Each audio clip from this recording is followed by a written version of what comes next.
प्रतिबंधित है। थोड़ा सा पीछे नया बिजली बिल आ गया, बिल आ गया, बाहर से आयात कर रहे हैं, उससे टैक्स बंद कर रहे हैं, और इलाज हमारा फ्री हो, कर्जा हमारा छूटे, देश पूंजीपतियों के नाम ही बेच दिया।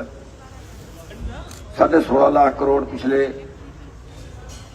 11 साल के अंदर बड़े पूंजीपतियों का माफ कर दिया, और हमारे मकान नीलाम कर रहे हैं, हमारी जमीनें नीलाम कर रहे हैं, हमारी गाड़ियां उठा के ले जा रहे हैं बैंक वाले। देने के लिए भी तैयार है, किस्त नहीं लेते, कहते तो सारा लेंगे जितना बकाया है। बहुत से केस आ रहे हैं। तो प्रधानमंत्री जी के नाम ज्ञापन है, और एक ज्ञापन ये जो है माननीय मुख्यमंत्री जी के नाम है, जिसमें एक बहुत बड़ा धान घोटाला हरियाणा के अंदर हुआ। 200 रुपए से 500 रुपए तक का कट धान पे हरियाणा के किसानों पे लगाया अवैध, सरकार से पूरे पैसे ले लिए, किसानों को कम मिले। इसमें बहुत से पॉइंटों पे जो है नीचे से लेकर ऊपर तक मिली भगत हुई। 1,36,000 एकड़ का वो पोर्टल है जो किसी किसान ने नहीं कराया, वो कैसे वेरीफाई होगा खुदा जाने। और 64,000 एकड़ का वो पोर्टल है जहां पे 1 क्विंटल धान पैदा नहीं होता उन जिलों में। नदियों की जमीनें, पॉपुलर की जमीनें, कॉलोनियों की जमीनें, इनके पोर्टल हो गया। सारा बाहर से आके बिका, और उसके बड़ा एक बहुत बड़ा पाप कहूंगा मैं तो उसको, कि जो गरीबों को राशन बांटा जाता है 2 रुपए किलो में। हमारे देश में 23 करोड़ लोग ऐसे हैं जो 2 वक्त की रोटी नहीं खा सकते।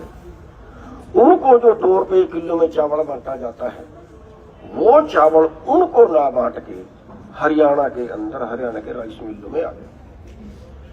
जो जाली पोर्टल हुआ, उस जाली पोर्टल पे उसको बिका दिखा।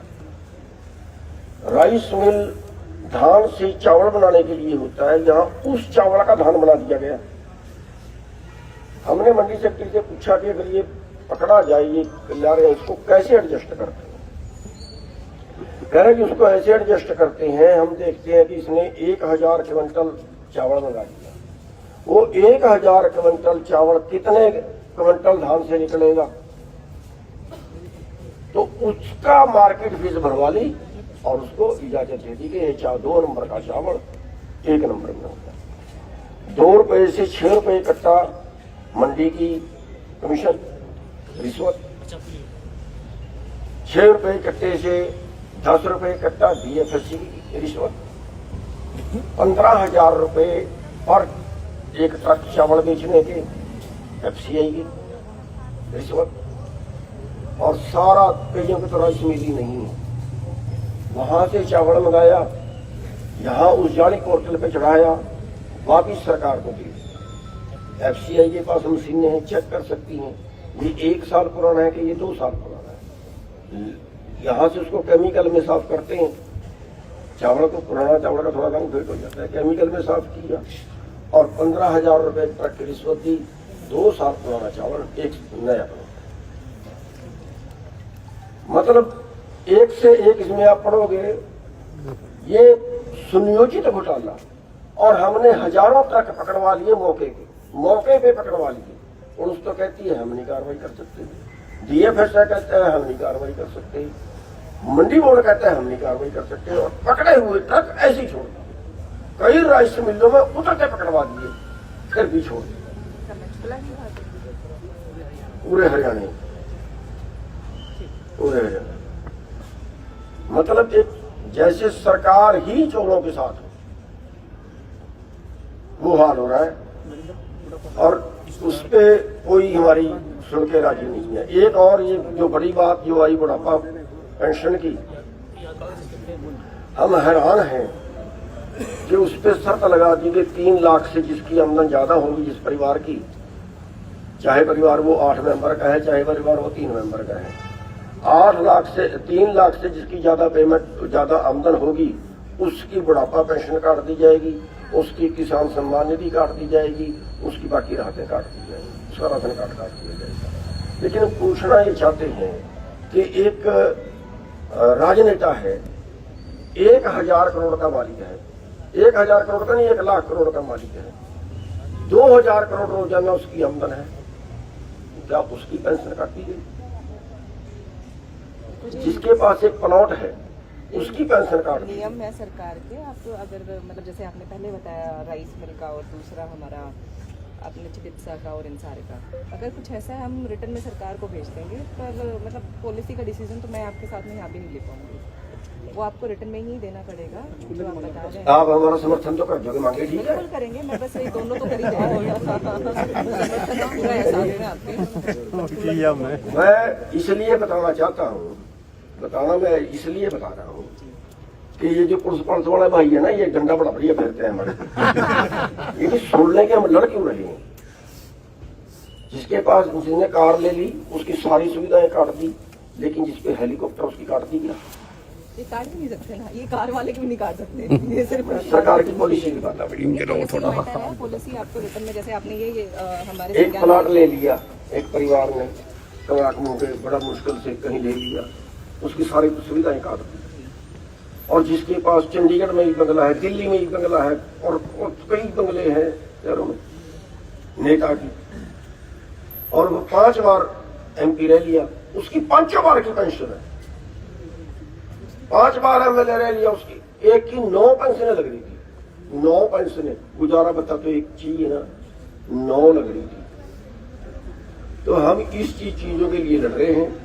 हम आपसे रिक्वेस्ट ये करते हैं कि इस मांग को बढ़िया तरीके से भेज दीजिए। जी जी बिल्कुल, बहुत अच्छे से भेजेंगे। और जहाँ कहीं वो हम आंदोलन करें, फिर आपको ड्यूटी रजिस्टर लगा लेते हैं, आप ऑर्डर करते हैं कि हाँ फेल तो डंडा, वो थोड़ा सा हल्का। हाँ वो आप बताओ। हाँ एक यहाँ पे ना भूमि कटाव काफी हुए हैं, और उसका क्या है कि इसमें जो क्षतिपूर्ति पोर्टल में दर्ज हुआ है इसमें उसका तो मुआवजा नहीं मिला। दूसरा वहाँ पे सरकारी संपत्ति भी है, मतलब किसानों की जमीन और कट रही है, उसमें पत्थर की आड्डा लगाने वगैरह आड्डे लगाने की जरूरत है। ये 2 मुद्दे हैं इसमें लिखे हुए हैं। और तीसरा है जो किसान मंडी में सेक्टरों में किसान मंडी लगाते हैं, उनकी मंडियों को ऑथराइज करने के लिए प्रमाण पत्र बनाए।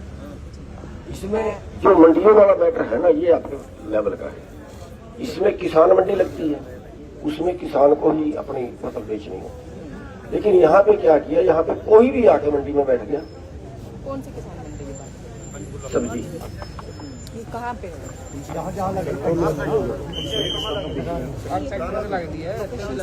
मैं मंडी बोर्ड से मंडी तो मेरे ख्याल सेक्टर वाइज लगती है। इनमें ऐसा होता है, आज इस सेक्टर में, कल उस सेक्टर में, परसों रोजाना बदलती रहती है, उनकी जगह की हुई। तो इसलिए किया था कि किसान के बीच में बिचौले न बने, किसान से को मंडी वाला खरीदे, मंडी वाला फिर आके बेचे, किसान सीधे ही जाके बेच ले।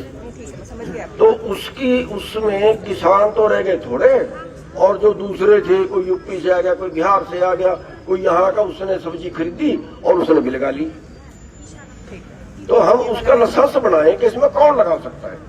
मैं मंडी बोर्ड वालों को बुला के हाँ, तो उसमें ये है। और दूसरा ये जो कटाव की बात कर रहे थे ना, एक हमारी बदकिस्मती है कि माइनिंग तो बंद कर दी,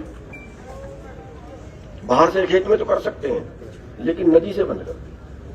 अब जो नदी में सिल्ट है, में भी परमिशन चाहिए, बिना परमिशन के नहीं। मेरी बेनती, जो वो नदी थी उसमें तो सिल्ट आ गई, वो ऊंची होगी, उसने किनारे तोड़ दिए, किनारे तोड़ के और पड़ोस वाले खेत में सिल्ट भी गई और पानी भी गया।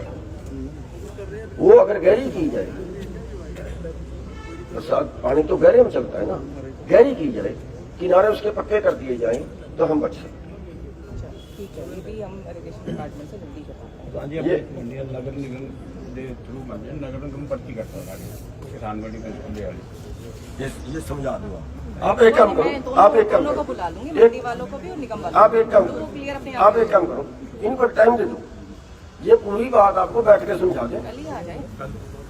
ठीक है, फिर आप उनसे उनको बुला के जो पूरी बात समझाएं, क्योंकि यहाँ हो सकता है हम सारे काम कर पाते। ठीक है जी, हाँ, बेनती करेंगे। आपने जो भी डिमांड यहाँ पे रखी है उसको हम इंश्योर करेंगे कि आपने जैसे माननीय सीएम साहब को और माननीय पीएम साहब को दोनों लेटर दिए हैं, हम अपनी तरफ से भिजवा दें। तो जो भी हमारे लेवल पे बेस्ट पॉसिबल आप लोगों का समाधान हो पाएगा वो हम जल्द से जल्द कर देंगे। हमारी बेनती एक है कि एक मिनट भाई कि हमारा 23 तारीख को हमने भगत सिंह के शहीदी दिवस पे इकट्ठे होने का प्रोग्राम बनाया है कुरुक्षेत्र की पिपरी राजमंडी। हमारी बेनती है कि उसके पहले अगर इन मुद्दों के ऊपर सरकार बात करनी चाहे तो हम तैयार हैं, सुलटाना चाहे तो हम तैयार हैं। हाँ, मेरे कहने का मतलब ये है कि हम बातचीत से सुलटाना चाहते हैं। अगर हम गलत हैं तो हमें समझा दें कि ये मांग तो आपकी गलत है, ठीक है। हम झगड़ना नहीं चाहते, वरना 23 तारीख को झगड़ा हो और फिर ये खड़े हैं। नहीं कोई झगड़ा नहीं करेंगे, डंडा परेड तो हमारी करेंगे, लेकिन हम आके लेट के खाएंगे, हम हाथ नहीं उठाएंगे। ये आपको छूट होगी, ठीक है जी। आपका बहुत बहुत धन्यवाद।